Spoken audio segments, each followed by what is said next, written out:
Hi ಎಲ್ರಿಗೂ ನಮಸ್ಕಾರ. Welcome to my channel. ನಾನು ನಿಮ್ಮ ಪ್ರೀತಿಯ ರೇವತಿ. ಎಲ್ಲರೂ ಹೇಗಿದ್ದೀರಾ? ಎಲ್ಲರೂ ಚೆನ್ನಾಗಿದ್ದೀರಾ ಅಂತ ಭಾವಿಸ್ತೀನಿ. ಇವತ್ತು ನಾನು ನಮ್ಮ ಮಗನ 8ನೇ ತಿಂಗಳ ಫೋಟೋ ಶೂಟ್ ಮಾಡ್ತಾಯಿದ್ದೀನಿ. ತಪ್ಪದೆ ವಿಡಿಯೋನ ಪೂರ್ತಿಯಾಗಿ ನೋಡಿ ನನ್ನ ವಿಡಿಯೋಗೆ ಸಪೋರ್ಟ್ ಮಾಡಿ ಅಂತ ಕೇಳ್ಕೊತೀನಿ.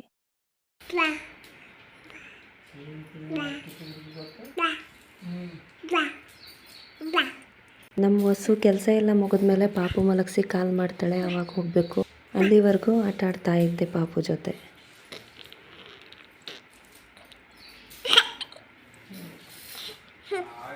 ಇನ್ನು ಬೆಳಗ್ಗೆನೇ ನಮ್ಮ ಮನೆಯವ್ರಿಗೆ ಫೋಟೋ ಶೂಟ್ ಮಾಡೋಕ್ಕೆ ಮಾವಿನ ಎಲೆ ಗೊಂಚಲು ಮತ್ತು ಮಾವಿನಕಾಯಿ ತಗೊಬನ್ನಿ ಅಂತ ಹೇಳಿದ್ರೆ 3 ಮಾವಿನಕಾಯಿ ತಂದಿದ್ದಾರೆ. ಎಷ್ಟೆಷ್ಟು ಎಲೆ ತಂದಿದ್ದಾರೆ, ಇದರಲ್ಲಿ ಏನು ಡೆಕೋರೇಷನ್ ಮಾಡೋದು ಅಂತ ಗೊತ್ತಾಗ್ತಿಲ್ಲ. ಕೊನೆಗೂ ಸಾಲಲಿಲ್ಲ, ಅದನ್ನು ಕ್ಯಾನ್ಸಲ್ ಮಾಡಿ ಮಮ್ಮಿ ಹತ್ರ ಇನ್ನೂ ಸ್ವಲ್ಪ ಮಾವಿನ ಗೊಂಚಲು ತರಿಸ್ತು, ಅದು ಚೆನ್ನಾಗಿರಲಿಲ್ಲ. ಅದಕ್ಕೆ ಈ ರೀತಿ ಪ್ಲ್ಯಾನ್ ಚೇಂಜ್ ಮಾಡಿ ಡ್ರೈ ಫ್ರೂಟ್ಸಲ್ಲಿ ಮಾಡಿದ್ದೀವಿ. ಫೋನ್ ಹಿಡ್ಕತ್ತಿದ್ದಾಗೆ ಈಗ ಗೊತ್ತಾಗೋಯ್ ನಗಾಡಬಾರ್ದು ಅಂತ ಬೇಜಾರೋಯ್ತು.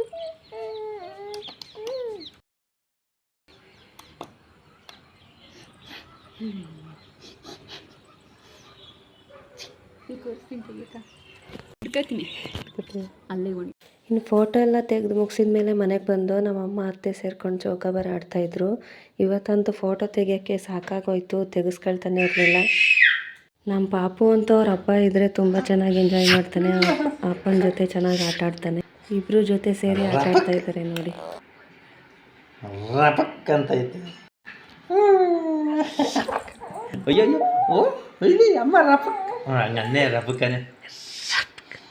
ಹಂಗಂದ್ರೂ ಬರಲ್ಲ, ಹಂಗಂದ್ರೂ ಬರಲ್ಲ, ಹಂಗೆ ಬೇಡ. ಯಾವುದಾದ್ರೂ ಒಂದು ಸಣ್ಣ ಟಾಪಿಗೆ ನಗಾಡೋದಕ್ಕೆ ಸ್ಟಾರ್ಟ್ ಮಾಡಿದ್ರೆ ಮತ್ತೆ ಮತ್ತೆ ಹಂಗೆ ಮಾಡಿ ಅಂತ ಕೇಳ್ತಿರ್ತಾನೆ. ಅವನ ಜೊತೆ ನಾವು ಸೇರಿ ನಗ್ತೀವಿ, ತುಂಬ ಕ್ಯೂಟಾಗಿರುತ್ತೆ. ಯಾಕ ಮಗನೇ?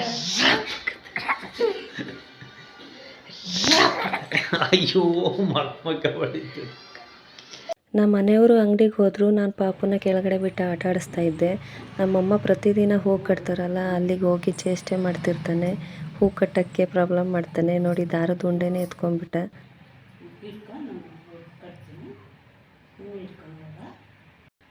ಹೂನ ತೆಗೆದು ಚೆಲ್ಲೋದು, ದಾರದ ಉಂಡೆ ತಗೊಳ್ಳೋದು, ನಮ್ಮಮ್ಮ ಹೂ ಹಾಕೋಕ್ಕೆ ಅಂತ ಬಾಕ್ಸ್ ಮಾಡಿರ್ತಾರೆ, ಅದನ್ನೆಲ್ಲ ತಗೊಂಡು ಆಟ ಆಡ್ತಿರ್ತಾನೆ. ಇವತ್ತಿನ 8 ತಿಂಗಳ ಫೋಟೋಶೂಟ್ ಚೆನ್ನಾಗಿ ಬಂದಿದೆಯಾ? ಕಮೆಂಟ್ ಮಾಡಿ. ಈ ವಿಡಿಯೋ ನಿಮ್ಗೆ ಇಷ್ಟ ಆಗಿದ್ರೆ ಹಾಗೆ ಲೈಕ್ ಮಾಡಿ, ಸಬ್ಸ್ಕ್ರೈಬ್ ಮಾಡೋದನ್ನು ಮರಿಬೇಡಿ. ನನ್ನ ಮುದ್ದು ಕಂದಮ್ಮ ಮತ್ತು ನನ್ನ ಫ್ಯಾಮಿಲಿ ಜೊತೆ ಮುಂದಿನ ವಿಡಿಯೋಗಳಲ್ಲಿ ಸಿಗ್ತೀನಿ. ಎಲ್ರಿಗೂ ನಮಸ್ಕಾರ, ಧನ್ಯವಾದಗಳು. ನಿಮ್ಮ ಸಪೋರ್ಟ್ ಹೀಗೆ ಇರಲಿ.